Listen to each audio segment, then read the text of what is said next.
Thank you for coming to Shitz and Giggle. We have Russ Colchamiro with the little hands, and he's here to tell us about all his books and what he is doing. All right, Russ, thank you for joining Shits and Giggles. How are you doing today? I'm doing well. How are you? Good, good. I love your banner Thank and you. all your posters. I was asking you before how many books you had out and what was coming out. Do you primarily do sci-fi? So I write sci-fi thrillers mostly, but I also write horror, crime, and a little bit of fantasy. Hmm. Is there a genre that you will not write? That I won't write? It's a good question. I guess I never thought about it like that. I'm not a big, I'm not a like a splatter punk kind of. Hmm. That's not really, I don't like it. I don't like extreme horror is not really my thing. But beyond that, I don't know. I'd have to think about things that I wouldn't right now. For the most part, I'm pretty open, but I kind of know what I like the best is really kind of sci-fi thrillers. Almost a lot of what I do is a thriller in one form or another. I write a lot of pulpy, like I like, really chunky crime and thrillers and with and without the sci-fi components. That's kind of really the space kind of where I like to live the most. So sci-fi is um considered outer space, or is it like sci-fi with fancy gadgets and the world building would be in the future somewhere? Well, yes and no. Okay. Science fiction as a genre is really, it's really the world building is what kind of sets it apart. But you can have sci-fi on, for example, on a spaceship. You can Hmm. have it on another planet. It can involve time travel. It can involve, a lot of, futuristic elements, but you could also have science fiction can also be modern day with a lot of I mean, right now we are in reality living in a sci-fi world. I mean, AI is really growing. We're talking about artificial general intelligence coming online in the next, year or two or three. I mean, this is like absolute futuristic game-changing technology, which in 5 years or 10 years, modern society will not look anything like the way it looks today. So that could be part of sci-fi. You could have, retro sci-fi. I mean, look at like H.G. Wells. I mean, he wrote, The Time Machine, 100 years ago, Hmm. but that's sci-fi. So it kind of just depends. It doesn't have you don't have to have aliens. You don't have to have spaceships. You don't have to be on another planet. You can be. I kind of do a mix of both. Um, but predominantly the sci-fi that I write is somewhat futuristic. Cool. Cool. Um, how many books are out with? I noticed that you have a sci-fi mystery that has Yeah. 5 books. Can you tell us about that? So Angela Hardwicke, and you can see that right on the poster right behind me. So Angela Hardwicke is a hard-boiled intergalactic private eye. I think of her as part Blade Runner, part Doctor Who, and part Hmm. John Wick. So you've got kind of the real kind of like, really kind of futuristic, kind of grizzled, world building with lots of, neon lights, but also it's very dark and mysterious and there's tech of all kinds. She does have kind of you know, the time and space hopping shenanigans, and there's also she's pretty badass. She's not someone, I wouldn't she's not a big physically, she's not big, but she's not someone to take lightly. The way I look at Hardwick is this. you know think of all the cases that a private eye would normally take: kidnapping, murder, extortion, arson, corporate espionage. But she also takes on cases that deal with time travel, parallel universes, um, alien spacecraft, miles long helix of the universe's DNA folds in space time. So she kind of does these big epic cases, but they're also very gritty and street level. So it's a mix of the big concept, but also very granular and very real and very dangerous and mysterious. She will get mixed up with in one form or another with, gangsters, drug dealers, and all sorts of shady characters. But, danger comes in all forms. It can be domestic, it can be external, it could be on her world, it can be off world. So she kind of does a little bit of all those things, and the plots kind of take us into various different spaces. There's 5 books in the series, as you can see right back here. So you got Crackle and Fire is 1, Fractured Lives is 2, Hot Ash is 3, Trigger Point is 4, and Blunt Force Rising is 4, and Trigger Point is 5. They are all standalone thrillers so that you can read them in any order, or you could be one and done. You don't have to say, oh, well, you don't have to commit to all 5 books if you don't want to. And I did that on purpose. And what I do is with each thriller, I reintroduce the world building and the characters. So you can dive in and consider any one of those books as book 1. So you know who's who, I tell you who you need to know and what you need to know so you could start in completely fresh. However, there is there's character development throughout the series. So if you're a purist, I would suggest starting with book 1, but you certainly don't have to. Mm-hmm. That was done intentionally. Um, is the series over, or are you going to have mega more books? Oh, there's a lot more coming. Mm. So in addition to those 5, so I consider the 5 novels that you see behind you is like series 1. It has, like I said, each novel stands alone by itself, but there is kind of an overarching arc that pays off.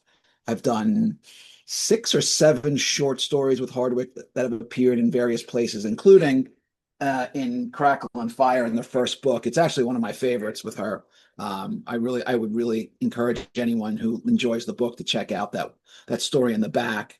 And I've got a mashup with Hardwicke, which I've already written, and I'm going to do 2 others. I'm not going to say it's with an iconic character, and that's coming. And then I've got at least 5 more books in what I would consider series 2, which I've kind of sort of mapped out. And then I've got some standalone Hardwicke novels that there's a couple that I want to write. So my intention, and that's all I can go by at the moment, my intention is to write Hardwicke forever. But we'll have to see how it goes. But yes, there's 5 already out, and more is definitely coming. Excuse me. Hey, sorry. Um, you have 4 in the Agents of the Abyss. 4 I'm sorry, books. say it again. You have the Agents of Abyss. So that's a series that so my buddy Patrick Thomas, that's his series. And I have 1 book in that series, which is, where is it? Hold on, it's like on the shelf here somewhere. Here it is.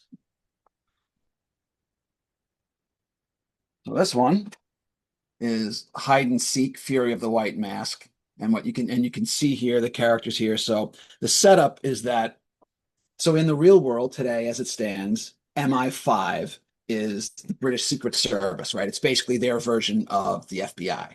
MI6 is international, James Bond, CIA kind of stuff. But what if there was MI7, a covert branch that consisting of agents who themselves are classic monsters, and they are spies. And in this case, so you got Agatha, who is a descendant of Jekyll and Hyde. She's 15 years old.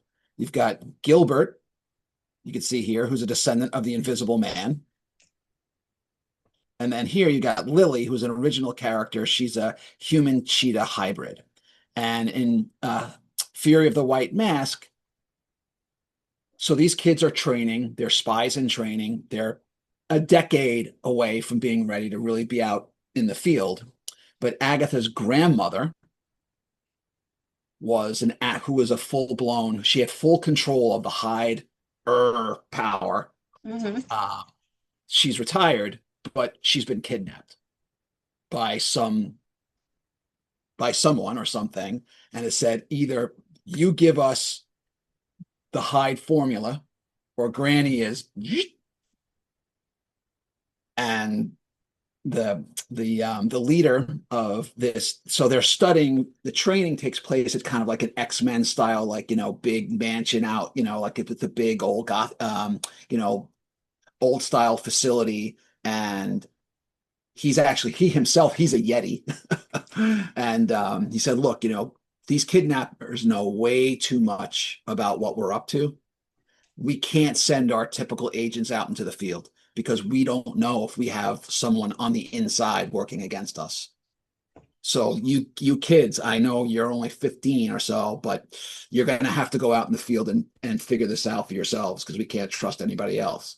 So so you got this team of Agatha and Gilbert and Lily who have to figure out what's happening, where's this formula, what's happened to Granny. So it's a heist movie, but it's also a thriller because also what happens if what if she starts messing with a formula she's not supposed to touch for another decade? What happens if she does? What happens then? So there's a lot of body horror and a lot of psychological horror that's taking place within Agatha. And what would happen if you messed with a power that was way beyond your control? So you've got a heist, you've got a kidnapping, and you've got this mystery about who's kidnapped Granny and really why they want this formula and what they're really after. And there's a big epic. I really like to have big set piece finales, which this one definitely, there's several set pieces and big set piece finale. And I'm not going to talk about what happens or why, but I can assure you that throughout the entirety of this novella, it's mysterious, it's action packed, and there's twists, there's turns, and there's a lot of, like I said, a lot of psychological and body horror that goes along with it. So granted that this is YA, so it's age appropriate, but there's a lot packed into these pages. I was just going to ask you what age brand, age limit, or age would be for that book, but young adult So because this of is, I the. would say, I don't know, 13, 14 and above is fine. Hmm. Um, Tell me about some of your other books. Some of my other books. So I've done so while we're sticking with with the sci-fi part of it. So Crossline here, which I wrote a while ago. I still love this book. So Crossline is more space opera. Um, it posits a modern day space pilot is testing out warp thrusters, and if they work, they're going to revolutionize space travel. But for reasons that I will not explain, while he's out there testing them, he gets forced into a wormhole and he ends up on a parallel Earth where he may or may not have been destined for all along. They themselves have been in the midst of a civil war, and there's only two factions left. Their version of what I would call New York City, and their equivalent of what I would say is the Grand Canyon. And they want to live very differently, urban versus not. And they're both sides are after one piece of tech. Now, our pilot, Powell, all he wants to do is go back home. But he gets sucked deeper and deeper into this other faction's struggle. But meanwhile, back on our Earth in the 1950s, an uneducated, dead broke gas attendant from Nowheresville, Texas, tumbleweeds and all, stumbles into an oil well. He becomes the richest man in the world. And over decades, he uses that wealth to finance a private space program that launches our original pilot. And over the course of the novel, you learn how their two lives intersect. Oh, that's cool. Yeah, so that was I have plans. There's two more books at least in the series that I want to write. It's just a matter of me sitting down and actually doing it. Finding the Um, time. Yeah. yes, yes. And then let's see what else. And then switching gears. So this one, Murder in Montague Falls, no sci-fi. You can see it's on the poster right behind me. There it is. There's no sci-fi at all. These are three. This is more of a Stephen King style of collection where there's three noir novellas that all take place in the same fictional town of Montague Falls. Now, the protagonists for all three novellas are teenagers, but this is not young adult. This is adult fiction. The Mhm. teenagers themselves all went to the same high school, but in three different decades. So in the first story that I wrote, it's loosely called Red Ink. It's loosely based off of something that happened to me when I was a kid. A paperboy is out collecting on his route one night, and he knocks on the. Takes place in the 1980s during the Reagan era Russian Red Scare, where we thought there were spies living among. There were rumors that there were Russian spies living amongst us. So paperboy's collecting on his route one night, and he knocks on the door. Nobody answers. But he said, let me just try it. So he puts his face up against the window just to see if anyone's home, but it's dark and it's shadows. And he thinks, but he's not certain, that he sees his elderly customer get murdered. He freaks out, doesn't know what to do. I mean, who would, right? He's what, 14, 15 years old. Oh my God, what just happened? Did I even see what I thought I saw? I don't know. It was dark. I can't tell. I don't know what to do.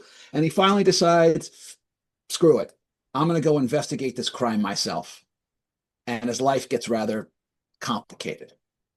In the second story, which takes place in the 1990s, written by my partner, Sonny Hatton, it's based off the West Memphis Three, where this girl, high school girl, Natalie, she's obsessed with the dark arts, pentagram, Satanism. Well, these two best friends, they are not the sharpest tools in the shed. They're both vying for her attention. She knows it. She uses that to manipulate them, sucks them deep into her world, and boy, do things get unpleasant. And then in the third story, written by my other partner, Patrick Thomas, who I did the Agency of the Abyss with, this one takes place in the 1950s. Classic noir, sultry high school teacher seduces one of her students in the hopes that he will murder her husband. So you get all three of those novellas all take place within the pages of one book, and you can see here, right? So you got the pentagram for our the demonic worshiper. We've got the bloody newspapers from the paperboy, and then you got the red roses for the love. So, and we are right now, as actually I was working on it this morning. We are working on finally the sequel to this collection, The Monsters of Montague Falls, which will be out in October of 2026. Well, that's a cool premise that like you have different generations in a same book. I like that. Yeah, that's a fun one. Actually, when I when I go on book tour, which I'm on now, everywhere, every convention I go to, we just sell out every time. Well, that's good. Yeah. Yeah, Yeah. it's great. Yeah, it's a lot of fun. You said you were going to book festivals and cons and stuff like that. Where are you going this year? Oh, let's see. I just taught actually last weekend. I was in Stroudsburg, Pennsylvania. I did a seminar on at the Pocono Liars Club, mystery writing for non-mystery writers. So I just did that. I will be in Edison, New Jersey, the weekend of May 29th at the New Jersey HorrorCon. Then I will be in Pittsburgh the weekend after that for StokerCon. That's going to be the weekend of June 2nd. And then the weekend after that, I will be in the Lehigh Valley for the Sci-Fi Valley Con. And then I will be in Lancaster, Pennsylvania for shore leave, which is July, I want to say July 10th, something like that.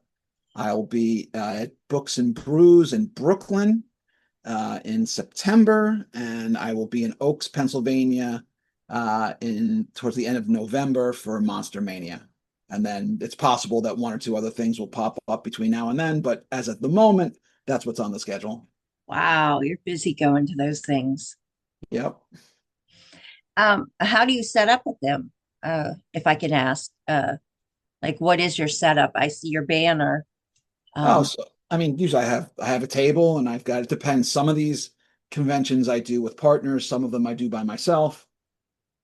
You just set a table. I got the banner with me, and I just put out books and racks. And I'm not particularly shy when it comes to being out at book tour. And I'm, as my friend says, like I'm a carnival barker, and I bring people in and give them my spiel, and we talk a bit. And if they're interested, they buy them, and if not, they don't. Well, It depends on some of the conventions. They also have programming, where I'll speak on panels. mhm. Some of them have them, some of them don't. So it just depends on which convention. Like in StokerCon, I think I'll be on a panel and doing a reading. At Shore Leave, I'll definitely be on a couple of panels. New Jersey HorrorCon doesn't have any panels. Lehigh Valley, I can't remember. So it just kind of depends. That's you're off character for an author. Usually authors are introverts and have a hard time selling their books and talking about their books, Some but do, you don't some. have that problem. No, I don't. No, that's not one of my issues. When I go out on book tour, physical book tour, I'm not an author at that point. I'm a salesman. I'm out there Mhm. to say, hey, I want to talk to you. I mean, I genuinely want to, like, I'm interested in other people. I want to know what they like to read, what they're interested in. And we get to chat. And I'm here like, hey, if you're going to go on book tour and offer your books, you have to have confidence that your books are good and people are going to like them. And I do have confidence. I like them. I like them. Other people seem to like them too. So I'm out there and I'm out there to make friends and sell books, and I want to have a good time and forge relationships. And it doesn't have to be purely transactional. Sometimes it really is. They just want to come in, buy the book and go, but sometimes they want to mix it up and get to know me, and I want to get to know them. So I just, I like doing it. I like the interaction. That's what really makes it fun for me. Is I'm genuinely interested in the fans who come up, and there are folks who come back and buy stuff from me year after year, and there are others who are new. And I like kind of just mixing it up and getting to know people. That's really what sets it apart. Because otherwise, it's all very it's so impersonal if you don't do it that way, and that's not my preference. So, with you being confident, you do not have or haven't fallen victim to imposter syndrome. Well, early in my career, I did. I mean, I've been out on book tour. I was actually doing some indie comics in the '90s, but on and off, I've been on book tour for 20 years. When I started off, I was very nervous. I had one book, and I don't know. I didn't know anybody. It was all very new to me, and I remember the first time I was doing panels, I was very timid. It's not that I didn't have anything to say. I just was very uncomfortable in those environments because I didn't have a good sense of expectation. But like with anything else, you do things enough times, you start to build up. You need a lot of reps, and you got to do it and do it and do it. If you're not willing to be uncomfortable, then being an entrepreneur is not for you. It's just, there's kind of no getting around it. Um, and I struggled at the beginning, particularly with being uncomfortable. But after a while, I just started to say, you know what? I had uncomfortable interactions. The world did not come to an end. A meteor did not crash into my house. I didn't burst into flame. I lived. And I go, oh, all right, this is fine. I just kind of needed to get my sea legs. And once I did that, things got better. And once you go on book tour, you do it once, twice, three, four, five. You go on year after year after year. You start meeting the same people. So when I go on book tour, half the conventions I go to, I know half the writers there. They know me and I know them, and the fans start to get to know me, and you get more comfortable. And now I can go to almost any convention, whether even if it's new. And there's always a little bit of this awkwardness and just getting the lay of the land, but ultimately it's all the same stuff. There's an old saying, right? No matter where you go, there you are. Right. So, if you know thyself, if you're able to sort of, just know what you're good at, know what you're not. I know who I am, at least I think I do. And I'm very, my rule of thumb is this. If I'm not confident that my book, my story is, I have to be proud to put my name on it. Otherwise I won't. Mhm. So if it's got my name on it, I'm happy with it. So I go out there and I think that people will genuinely enjoy it.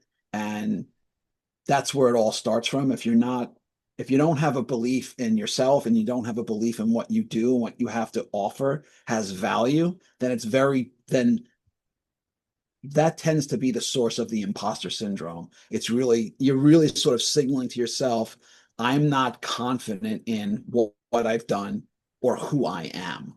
Hmm. And if that's the case, and look, it's common for that to be the case, you're going to have a higher chances of imposter syndrome. If you're more settled with yourself about who you are and what you have to offer, then the imposter syndrome kind of dissipates a little bit more easily because you're saying, hey, look, I think I'm a good person and I think I got good stuff to offer. So why wouldn't you like it? And the imposter syndrome kind of fades a little bit, but you know, I don't I did get intimidated early on, but not really that much anymore. How long have you been doing author places, cons, and Well, festivals and like I things? said, I would say about 20 years at this point. Mm. I mean, I've lost, sometimes I go through my mind and think about all the conventions that I've done. I'd say, I don't know, I've lost track, maybe 80 or 90. If you told me it was 100, I would believe you. If you said it was 75, I'd believe you. I don't really remember, but I've also done a lot of these. Hmm. More than I can remember. And I've been hosting my own podcast for the last 6 years. And I interview sci-fi, horror, mystery, crime authors. I've done 100. I just did one the other day. I've done 100 and I don't know, about 140 episodes over 6 years, interviewed 300 people. So just by doing that, just the sheer repetition. And I've also been in the media business for 30 years. So I've literally conducted, I mean, without any exaggeration, just thousands and thousands of interviews. I mean, I don't know. Again, if you told me I've done 5,000 interviews, I'd believe it. If you told me it was 10,000, I'd believe it. I don't really remember. It's hard to keep track. And I've Hmm. written so much copy and I've had so much media interface and I've done live events. I've been part of building live events. I've had to manage live events. You kind of take all those experiences together and you put them in the blender and you shake it up. And at a certain point, you kind of just, like I said, you kind of get your sea legs and it becomes, for me anyway, it got easier over time. But I definitely did not show up day one rocking and rolling, completely confident with who I was. That's not accurate at all. At the Hmm. beginning, I was nervous. I mean, I had confidence, but my confidence would waver. It would go in and out. Now, I for the most part, I really don't get intimidated by the environments. I've just done it enough where it's just okay. It's another convention. I've done it. I know what to expect. I mean, I'm not going to say I've seen it all, but I've seen a lot. I've had conventions where I come in with 6 boxes of books and I go home and they're gone. It's awesome. I've had conventions where I've sold one book or Hmm. even zero. Now talk about humiliating. You're like, oh my God, like what am I doing? Like I'm a grown man. I'm almost 55 years old. Like if you get a zero, you're like, I'm doing something did not go right here. And it's humiliating to do that. You're just standing there like, well, please someone come and talk to me. I matter too. And nobody cares. That's happened to me and it sucks. Um, but I try to avoid, you have to go through trial and error. You start to figure out it's not just about going to events, it's picking the right ones. Just as an example, if I went to a cozy mystery event, no one's going to buy my stuff because I don't write cozy mysteries. Or if I went to like a romance thing, well, I don't write traditional romance. So why would I should have no expectation to do well? Or or there's all these various iterations, right? So if you hang out your shingle in an environment where pretty confident that the fans who are showing up are not interested in what you have, Hmm. your expectations shouldn't really be in line. But but there are also times where you say, well, it's a new convention, or it's the first time I've done it. I don't really know how it's gonna go. I was told it was pretty good the year before. So you say, all right, you give it a shot. And sometimes it works out well, and sometimes not so well.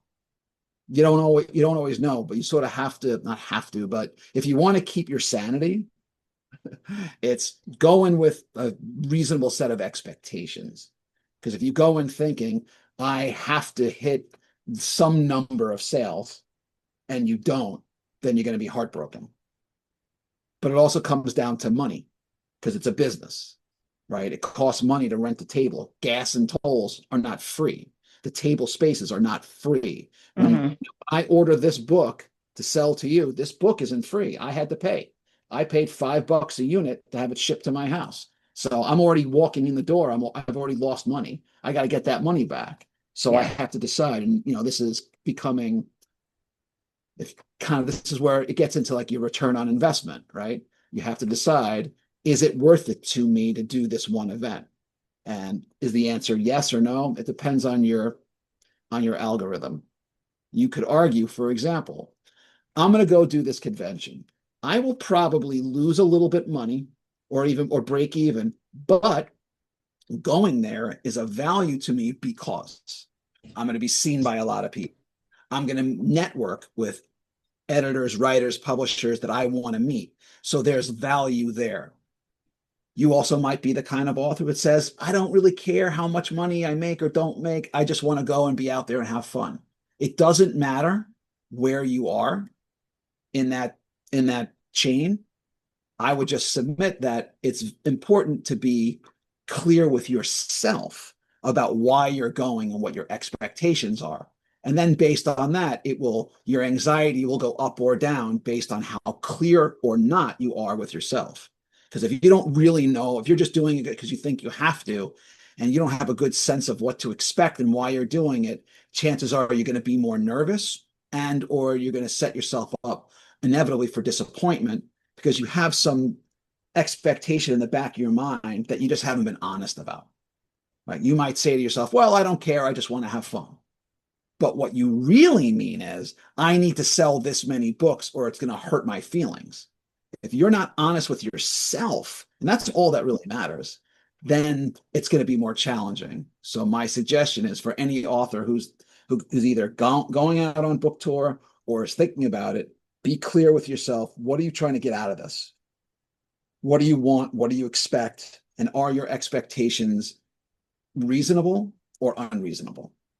And if you can do that and have solid answers for all of them, it'll give you clarity. And then you can decide, oh, you know what? Now that I think about it, maybe I shouldn't do that convention, but that one might be a really good one for me, or whatever it is. And part of that is just you just got to do it. It's an experiment. If you do one convention and it doesn't go well, your career is not a failure. You learned something from that event. Okay, was it me? Maybe. Did I not present myself well? That's possible. Did I pick the wrong event? That's possible. Did I fail to realize that there were 5 other competing events on the same weekend in the same geographic region? Also possible. That's happened to me. You say, wow, why isn't this place more packed? And you go, oh, well, because the blah blah con is 4 miles away and it's siphoned off half the business. Well, if I knew that, maybe I wouldn't have picked this one. But you can't know everything, but you just want to do your research to the best of your ability. Talk to other people. What have they done? What's their experience at that con? If they know, they'll tell you. And if they don't know, well, you can Google around. You can reach out to folks and ask them how things went, and then you make a decision, and it'll go however it goes. And when it's over, then you decide, do I want to do this again? Do I not want? I mean, I've done many, many events where I said, that's it, I'll never come back because it didn't work for me for whatever reason. It wasn't run well, it was too far, it's the wrong audience, or I didn't like that environment. Or you might say, wow, that went better than I thought. Oh, I would definitely do that one again. You don't know. You got to give it a shot. If you're looking for a guarantee, don't go, don't be an author and if you want guarantees, don't be an author and don't go on book tour because there are no guarantees. You can't control what other people do. You can only control what you do. Amazing advice. You know, I, I'm, I'm I know of a lot of indie authors, early authors that need to hear that, Mm. you know, and you said it so well that they could understand it and understand expectations. I just think it's amazing. I'm sorry. Well, I've got the scars all over me to to prove it. You get your ass kicked enough times. You start eventually you start to learn. You're like, wow, I've been kicked in the head a lot of times. I don't like getting kicked in the head. Maybe I should make some different choices here. Yes, exactly. Yeah. You said you do a podcast. Yeah. What do you do on your podcast? So the podcast is called Russ's Rock and Roller Coaster. I interview sci-fi, horror, mystery, crime authors up and down the stack from international New York Times best number one best-selling authors all the way down to sort of, more indie and lesser known authors and everyone in between. I've had I also do themed episodes. Like I've done multiple episodes on Star Wars, Star Trek, Blade Runner, The Expanse, God, I can't think of how many. I'm gonna do one. Oh, I did one on Farscape. I'm gonna do one on Babylon 5. I did one on the Orville and Galaxy Quest, but I've also done on mystery themes. I did one on Mindhunter, on the crime space. I've had horror. I do spooky stories every year for Halloween. So I do themed ones, and I either do one-on-one interviews where I spend the first part of the interview talking about your life, and then the second half talking about your writing career. And then I do panels, which have two or three people on the panel, and I play a bunch of part of the interview. I play games and we do goofy stuff, and it's been really exciting. I've had some really great authors on the show.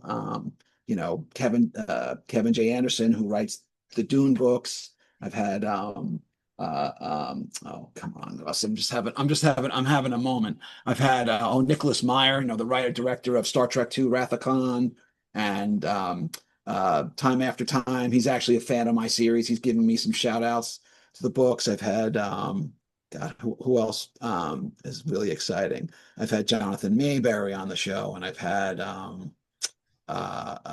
Joe R. Lansdale on the show, Christopher Moore, and others. All the episodes, I do them on Wednesday nights um, via Zoom, and you can get tickets through Eventbrite Wednesday nights at 8 p.m. Eastern. Season finale is next spring. Finale is next Wednesday. I forget, May, well, whatever it is. I can't remember the date. And then I'll be off for the summer. I'll be back in the fall. All the episodes are available on YouTube for free.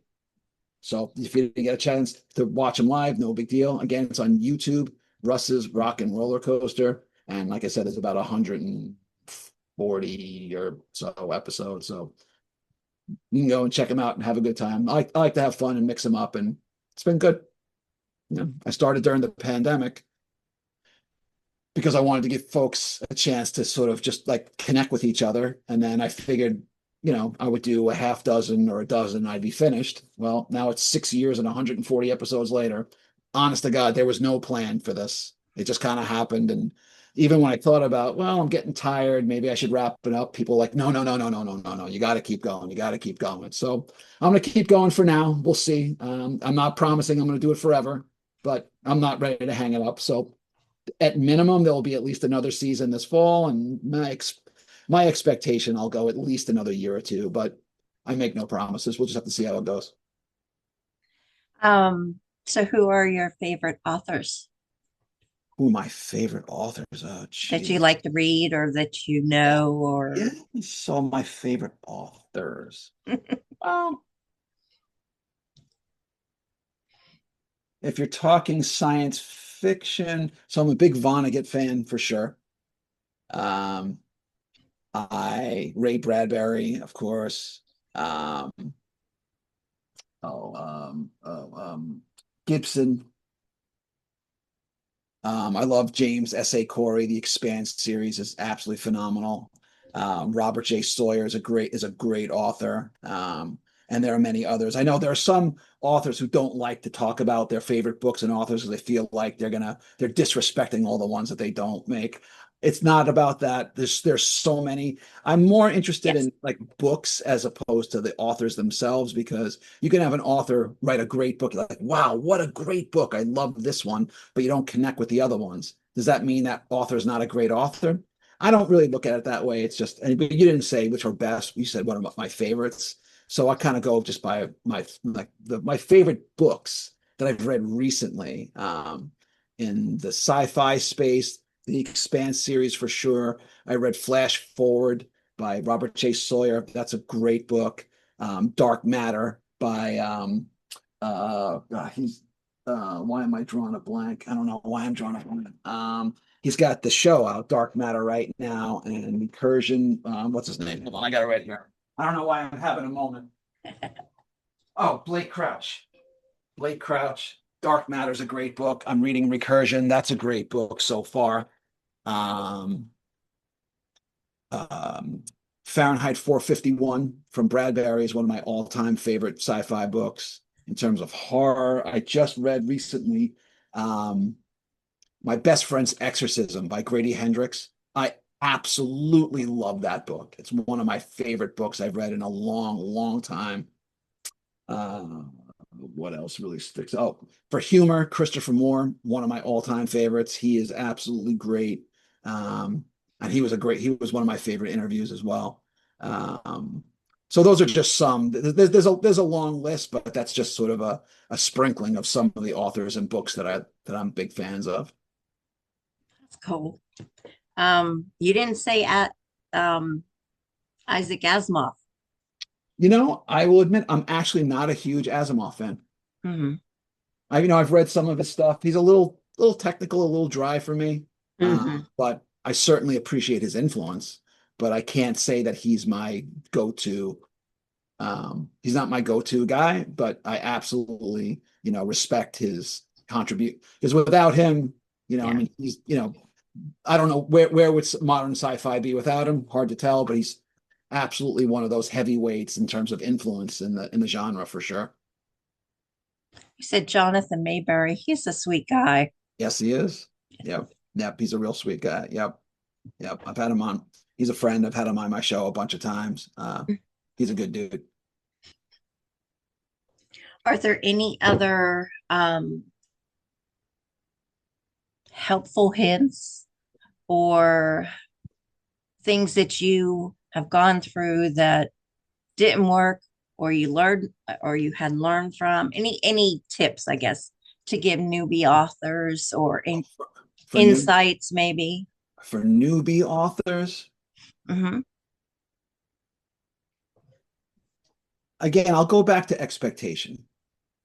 Try to be clear. I will encourage you to be as clear with yourself about the what how you define success for yourself,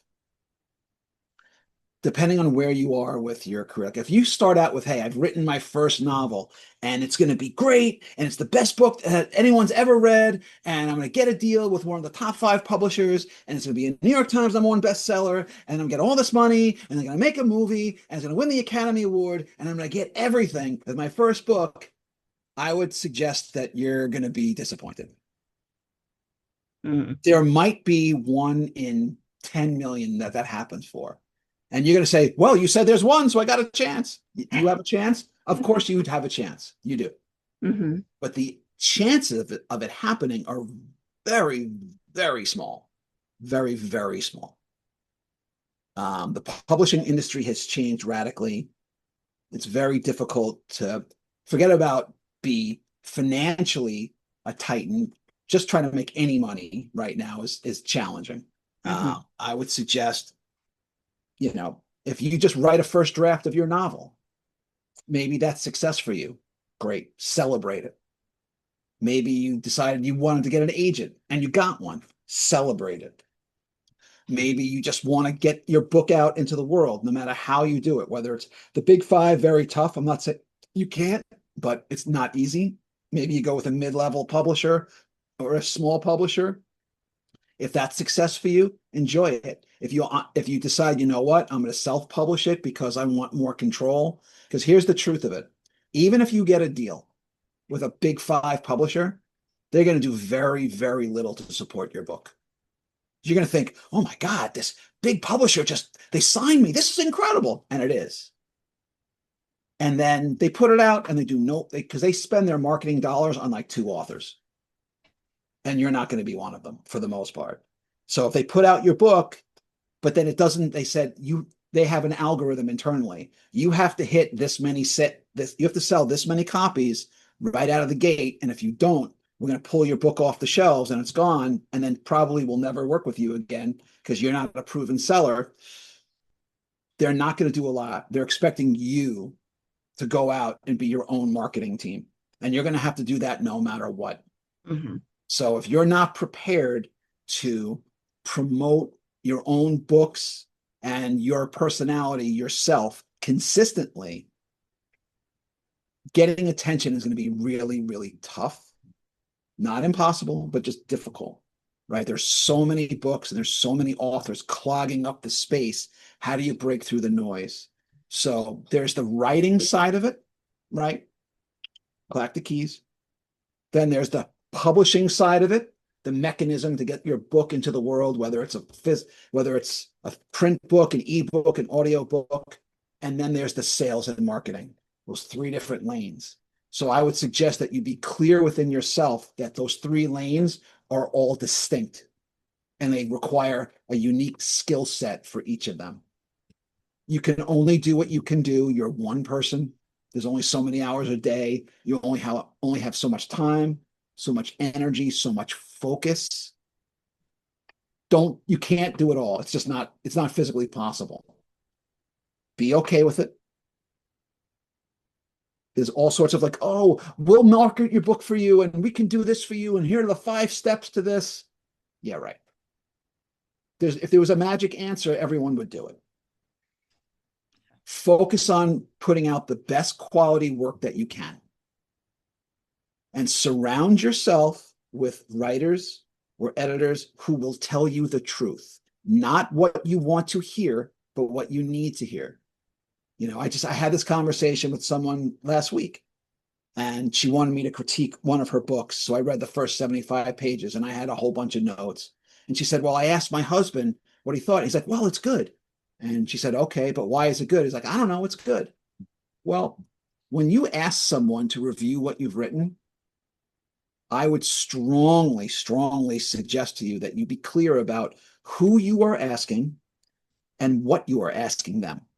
Because what if you ask someone to read your work, whether it's a novel, a novella, a short story, whatever, what if they just don't have the skill set to give you the feedback that you actually need? Mm-hmm. Then what do you expect them to do? The reason you're probably asking that person is because you like them and they like you and they think they're going to say nice things about what you've done. Having people say nice things about what you've written is fun, but how far is it going to get you? Mm-hmm. So I think you're going to want to be careful about cultivating who your readers are. How well can you trust them?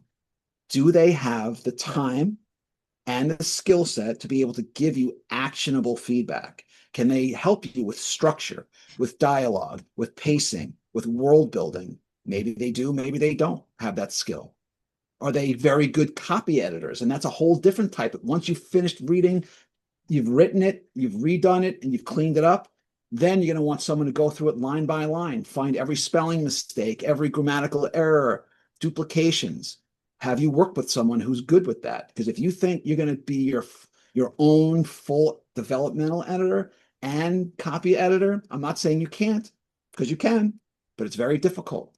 You really want to have outside eyes who are going to be objective, who are going to be encouraging, but are not going to kiss your ass. Hey, I like what you did here, and this is why. Hey, this didn't work for me, and this is why, and this is how you might consider fixing it. If you're not talking to those people, then I would suggest you're not talking to the right people. Now, whether you join a writer's group, you have one person or 3 people, whoever, who are more curated, There's no one way to do it, but find people who are going to tell you or going to give you the feedback that you need, not the feedback that you want. Okay. Being told what you want to hear will not help you, or it won't help you. It might help you give us a little ego boost, but ultimately it's going to undercut your efforts.